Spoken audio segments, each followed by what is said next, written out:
लगता है ये एक सपना था। अरे वो क्या चीज है?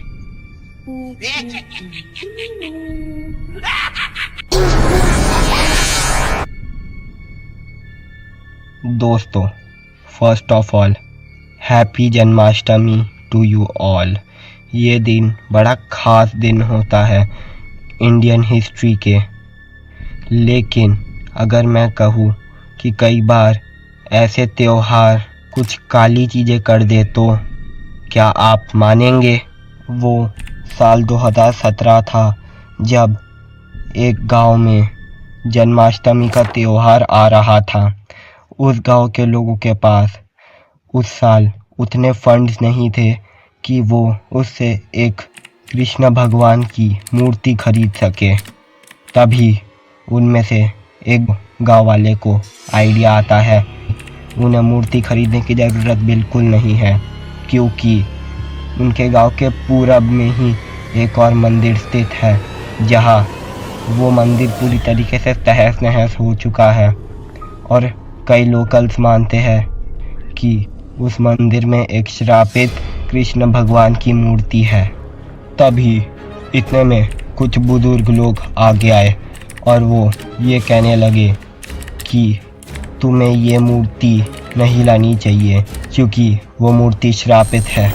पहले तो गांव वालों ने इस पर बिल्कुल यकीन नहीं किया, लेकिन जन्माष्टमी सिर पर होने के कारण उन बुजुर्गों की बातों को टाल दी गई और वे गांव वाले उस मूर्ति को लेकर आ गए उस पुरानी मंदिर से। लेकिन उन बुजुर्गों का ये कहना था कि उस मूर्ति को इसलिए नहीं लाना चाहिए क्योंकि कुछ सालों पहले वहाँ पे तकरीबन 100 से लेकर 150 लोगों की वहाँ मृत्यु हो गई थी, क्योंकि उस मंदिर में पूजा करते करते आग लग गई थी और वह जन्माष्टमी के दिन ही हुआ था। लेकिन गांव वालों ने उसे बिल्कुल इग्नोर किया और एट द एंड वो मूर्ति लेकर आ गए। रात को जब वो मूर्ति पूजा करने के लिए सबके सेंटर में यानी बीच में रखी गई, तब सब लोग हरे कृष्णा बोलते बोलते ही वो मूर्ति अचानक से हवा में उठी और धड़ाम से नीचे गिरी। लोगों को समझ में नहीं आया और कुछ लोग बातें बनाने लगे। इतने में एक लड़का उसे उठाने जा रहा था, इतने में ही वो कोलैप्स हो गया।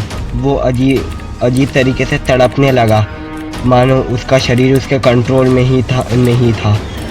उसकी हड्डियां छटकने लगी, उसकी हड्डियां टूटने लगी अंदर से ही। ये देख के लोग डरने लगे और इधर उधर भागने लगे। इतने में ही भीड़ में कुछ और लोग की भी हड्डियां छटकने लगी। ऐसे करके बहुत से लोग उधर ही मारे गए और कुछ लोग आउट ऑफ कंट्रोल अपने ही घर को आग ला के जला रहे थे। वहाँ माहौल इतना खतरनाक हो चुका था कि कोई कुछ वहाँ कर नहीं सकता था। जितने भी बचे कुचे लोग थे वे पंडित जी के घर के आंगन में आए और चिल्लाने लगे बाहर से, पंडित जी बाहर आओ, पंडित जी बाहर आओ। इतने में पंडित जी बाहर आया, लेकिन वो पूरा खून से सना हुआ था। लोग उसे धक्का देकर उसके घर में गए और लोगों ने जो देखा वो देखकर उन लोगों की या बोले तो गाँव वासियों की फट के चार हो गई, क्योंकि वहाँ पे एक हाथ में उसका कटा हुआ से, क्योंकि वहाँ उसके घर पे उसके बच्चे, उसकी बीवी और उसकी तीनों की मुंड कटी हुई थी और भी इधर उधर पड़े हुए थे। और सबसे हैरान करने वाली बात यह है कि पंडित जी के एक हाथ में उसकी बीवी का सर और दूसरे हाथ में उसका सर, और वो नाच रहा था।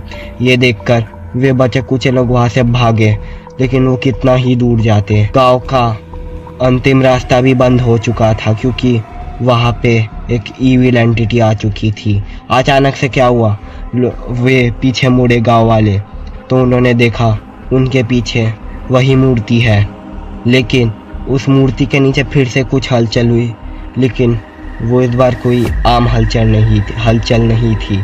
वहाँ से सच्ची में एक धरती फटकर एक दानव बाहर निकला। जो एकदम अलग ही आकार का था, और वो मूर्ति भी टूट गई थी। वो अचानक से बचे कुछ लोगों को मारने लगा, हर जगह आग लगाने लग गया। पूरा गांव तहस नहस करने के बाद आखिरी में उसने बहुत ज़्यादा क्रीपी स्माइल दी। और जैसे ही अगले दिन सुबह हुई, सब कुछ सेम टू सेम था। गांव पूरा जला हुआ था, लेकिन एक हैरान करने वाली बात बताऊं, वो मूर्ति सही सलामत थी और सुरक्षित थी। वो फिर से अपने पुराने घर, यानी उसी पुराने मंदिर जो गांव के पूरब में पड़ता है, वहां फिर से आ गई थी और खंडर के बीच में दबी हुई थी।